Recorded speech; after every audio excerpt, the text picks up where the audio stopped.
Hello guys! Nandito na naman tayo. Syempre, good morning muna dyan at good evening rito. Ito, pag-usapan natin sapagkat usapan pa rin ito na nangyari about usapin patungkol sa juvenile law ng ating bansa at sapagkat napakaraming nagsasabi mga didilis, nasabi ba naman nila nung panahon daw ni Fentaboy wala daw nang yayaring mga katulad ng mga karahasan na ang involved ay ang mga bata, mga menor de edad. Wala daw natatala sa panahon ni Fentaboy. Sa panahon daw ni Fentaboy ay napakababa lang ng mga kaso na involved ang mga minor sa iba't ibang klase ng krimen. So ngayon guys, magandang i-debunk natin. Bagamat siyempre walang katorya-torya at walang kalatoy-latoy na i-debunk pa natin itong mga didilis dahil unang-una, bobo nga ang mga ito. Diba? Pangalawa, tatanga-tanga.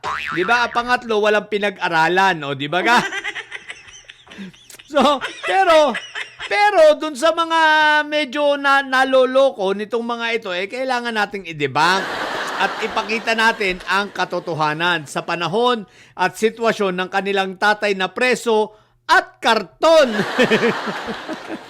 Ano ba ang tunay na istatistika? Ano ba ang tunay na datos kung ang kanila bang mga pinagsasasabi ay may katotohanan? Okay? So eto, tingnan natin. Eto ang datos na ito ay mula sa Juvenile Justice and Welfare Council. Okay? Maliwanag. Cases of Children in Conflict with the Law o yung CICL. Okay? So, eto tingnan natin kung ano baga ang tunay na datos ng panahon nitong si Fentaboy. Okay, makinig kayo mga didilis Nung umupo si Fentaboy, ayan 24,663 ang mga cases na may kinalaman sa CICL. Ito ay yung mga menor de edad. Okay, gamitin natin ang CICL na na acronym Okay. So CICL ang mga kaso nung 2016 nang maupo si Fentaboy, simula nang maupo siya ay umabot ng 24,683. Konti lang nung 2017, ito malupit.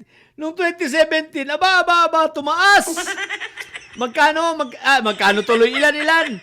Ayan Ito yung pinakamataas na natala. Ang sabi rito 26,850. Partida pa ito. Ito yung panahon na syempre kasagsagan at kalakasan ng kampanya nito ni Fentaboy sa Tokhang. Isipin mo may Tokhang pa yan. Imbis na bumaba, tumaas. Anyari! Sasabihin ng mga didilis, fake news ito. Di i-research nyo, mga bobo. Nung 2017, ilan-ilan ay bumaba naman ng konti. Pero nasa 20 mil pa rin. Ayan 2018, 23,767. Nung 2019, ilan-ilan ng 2019? Bumaba pa rin Wow, 19,557. Partida pa rin yan, may Tokhang. Nung 2020, bumaba, 15,897. Bumaba nung 2021, lalong bumaba, 11,696 na lang. Partida pa yan Bakit? Yang 11,000 na yan ano pa niya? COVID pa yan. Ng 2020 and 2021, may Tokhang na, may COVID pa. Kasagsagan na ang mga bata ay hindi nakakalabas. Aba.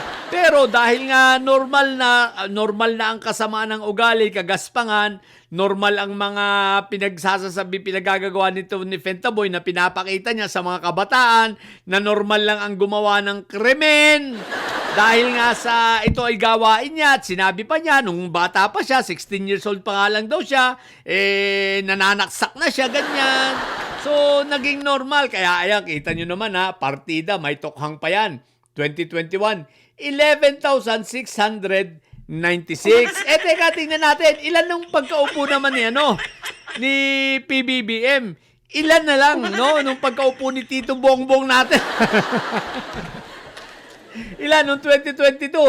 Pagkaupo ni PBBM, tingnan nga natin, ilan na lang? Wow! Isipin mo, naging ano na lang, oh. From 5 digits, naging 4 digits na lang. Pagdating ng 2022, ilan na lang? 6,185 na lang. Isipin mo yung ibinaba, ngayon, 2024, ilan na lang? 4,383. Isipin mo, ang laki ng ibinaba. Oh, partida pa yan, ha? Partida pa yan. Bakit? Wala yang COVID, wala rin yan tokhang. O for sure, pag lumabas na ang datos ng 2025, mas mababa pa yan. Ibig kong sabihin, walang tokhang, walang COVID, ang bumaba ng nasa 4,383 na lang from 11,000. What the heck? Eto pa. Basahin pa natin to, ha. Tingnan natin. Ang sabi nitong mga didilis, wala daw mga insidenteng masasama na involve ang mga kabataan na nababalita. As nung panahon ni Fentaboy. Wala ba? Talaga ba? Ano pala ito? Tingnan nyo. Ayan. Basahin natin, ha.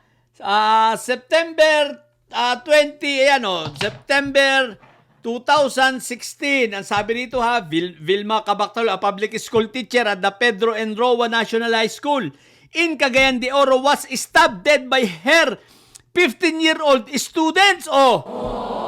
Sabi nyo wala. What the heck talaga kayo? Mga fake news kayo. Ayan, ito.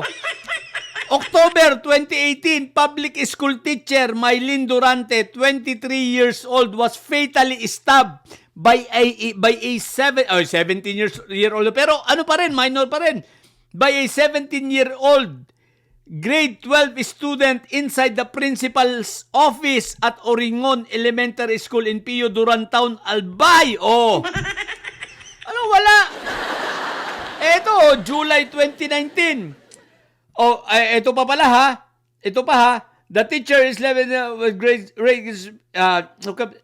police said the killing was a rape attempt as the killer had a crush on the teacher. Kita mo? Grabe pala, pinatay pala ito. Teka lang, ha. Teacher slept in the principal's office with 2 grade 6 female students who kept her company after she was stabbed. She protected that... bayani pala itong teacher na ito, si Mylene Durante. She protected the 2 young girls by hiding them in a room. The 2 girls survived. Durante perished, namatay pala ito. Pinatay nitong estudyante. Grabe, Police said the killing was a rape attempt as the killer had a crush on that teacher. What the heck, di ba? Eto pang uli, July 2019. A 15-year-old grade 7 student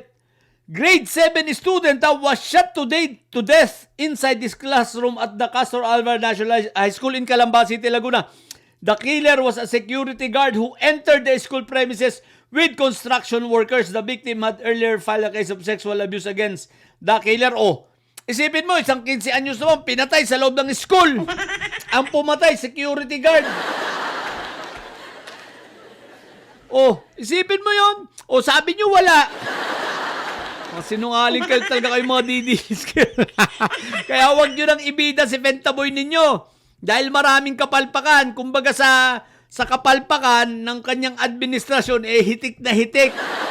Punong-puno. Kaya huwag kayong tatanga-tanga. Puro fake news lang alam nyo, mga hinayo pa kayo. Yan, ha. Marami pa kayong pwedeng makita. I-research nyo lang, okay? So sa mga bobong didilis dyan na nyo, ang tatay nyo ay preso, ang BP nyo ay bobo. Matili kayo mga bobo at may side. Sapagkat ang may side, lagi high blood. Bye!